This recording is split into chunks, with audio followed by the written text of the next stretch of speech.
Assalamualaikum warahmatullahi wabarakatuh. Hai anak-anak sahabat SD, sudah siap dan semangat ya untuk belajar? Kali ini kita akan belajar tematik kelas 5, tema 2, subtema 3, pembelajaran 3. Sebelum kita mulai pembelajarannya, mari kita berdoa terlebih dahulu. Tujuan pembelajaran kali ini adalah sebagai berikut.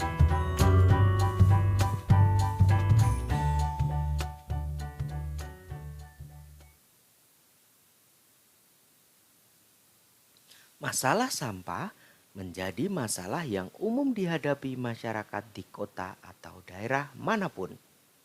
Berita berikut menyajikan upaya seorang pemimpin daerah untuk mengatasi sampah.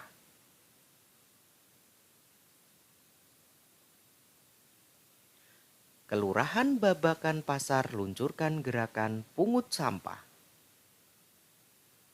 Agar masyarakatnya sadar dengan kebersihan lingkungan, terutama masalah sampah, Kelurahan Babakan Pasar mengajak warganya dalam gerakan pungut sampah atau GPS.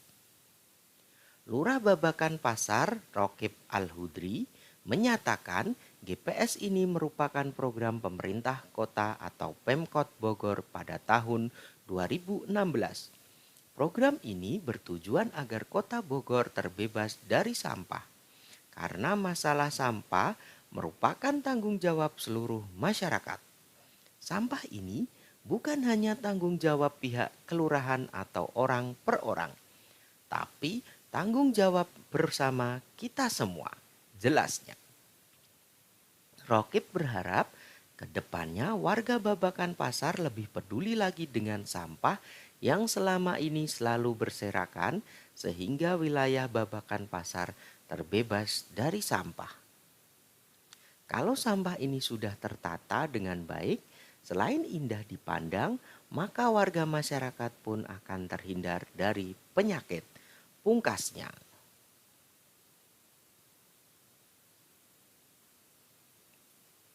Setelah membaca berita yang berjudul Kelurahan Babakan Pasar luncurkan gerakan pungut sampah tadi, sekarang mari kita menjawab pertanyaan berikut berdasarkan berita tersebut. 1. Di mana lokasi daerah pada berita tersebut? Lokasi daerah pada berita yaitu di Kelurahan Babakan Pasar. 2. Apa masalah yang dihadapi? Masalah yang dihadapi adalah kebersihan lingkungan khususnya masalah sampah. 3. Bagaimana penyelesaian yang diambil oleh pemerintah kota tersebut? Penyelesaian yang diambil oleh pemerintah kota tersebut adalah melakukan program gerakan pungut sampah atau GPS untuk seluruh masyarakatnya. 4. Mengapa semua masyarakat bertanggung jawab atas masalah sampah? Semua masyarakat bertanggung jawab atas masalah sampah karena hal ini menyangkut wilayah dan kebersihan bersama. Tidak bisa jika hanya diterapkan oleh satu orang saja, sehingga jika dilakukan bersama akan lebih efektif dan terasa ringan. 5. Apa keuntungannya jika masalah sampah dapat teratasi dengan baik? Keuntungan jika masalah sampah dapat teratasi dengan baik adalah lingkungan akan bersih, enak dipandang dan warga masyarakat pun akan terhindar dari penyakit.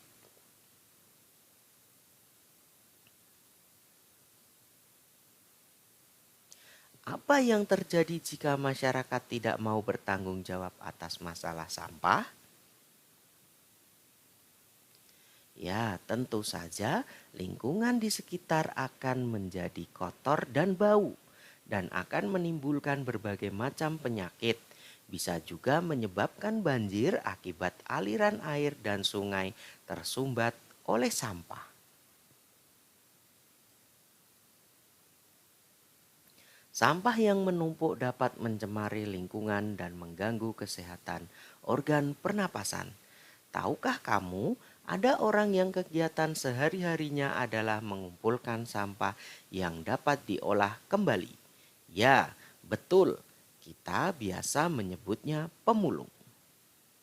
Para pemulung mengumpulkan botol-botol plastik, koran bekas, majalah bekas, dan benda-benda lain yang dapat diolah lagi. Benda-benda itu disetorkan kepada orang-orang yang dapat mengolahnya menjadi benda-benda lain yang berguna. Berikut ini contoh gambar benda hasil daur ulang.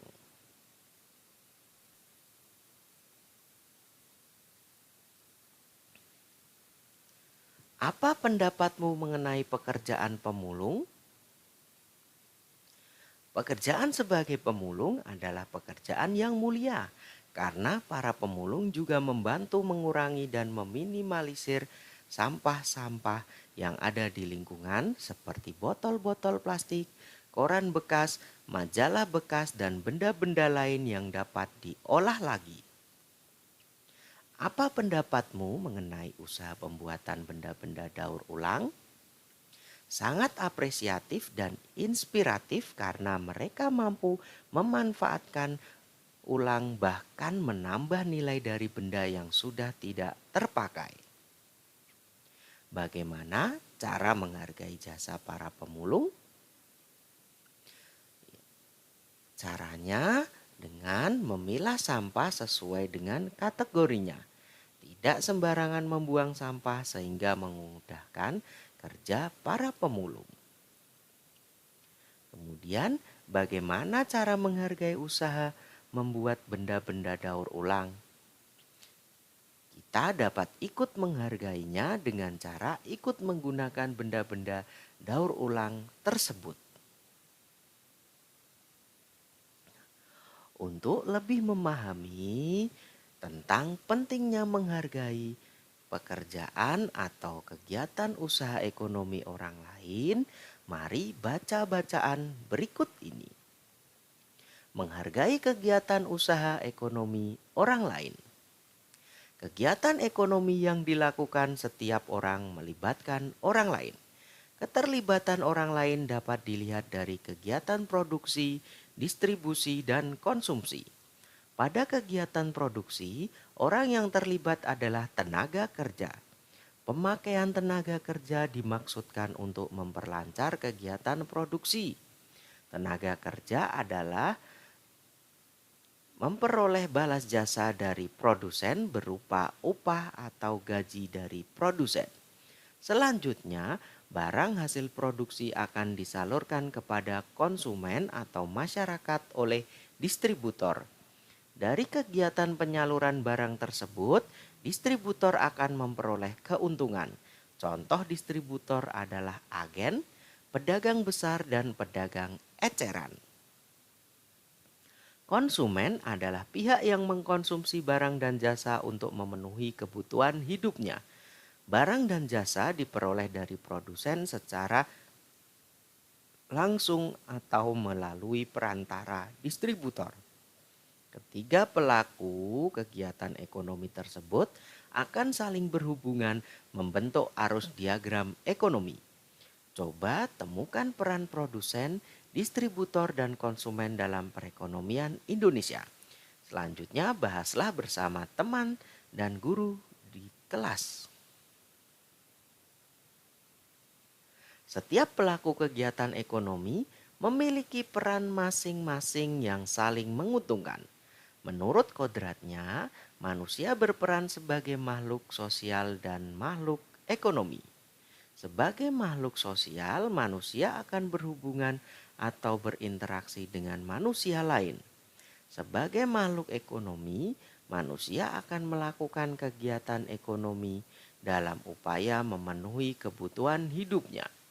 Dalam kehidupan sehari-hari, baik sebagai makhluk sosial maupun makhluk ekonomi, manusia hendaknya memiliki etika moral. Dengan etika moral, manusia dapat menghargai setiap kegiatan ekonomi yang dilakukan oleh orang lain. Amatilah pakaian yang kamu kenakan. Bagaimana berlangsungnya proses produksi pakaian? Proses menghasilkan pakaian membutuhkan waktu yang lama. Untuk membuat pakaian, produsen pakaian membutuhkan bahan baku berupa kain dan benang. Kain dapat diperoleh dari perusahaan pemintalan benang. Bahan baku benang berupa kapas yang dihasilkan dari perkebunan tanaman kapas. Untuk menjadi benang, kapas dipintal terlebih dahulu. Kemudian, benang ditenun di pabrik tenun hingga menjadi kain. Selanjutnya, kain dapat dibuat pakaian oleh penjahit. Begitulah proses panjang produksi pakaian. Banyak pihak yang terlibat dalam proses produksi ini. Ada petani, tanaman kapas, pekerja pemintal, penenun kain, penjahit, dan pengusaha garmen.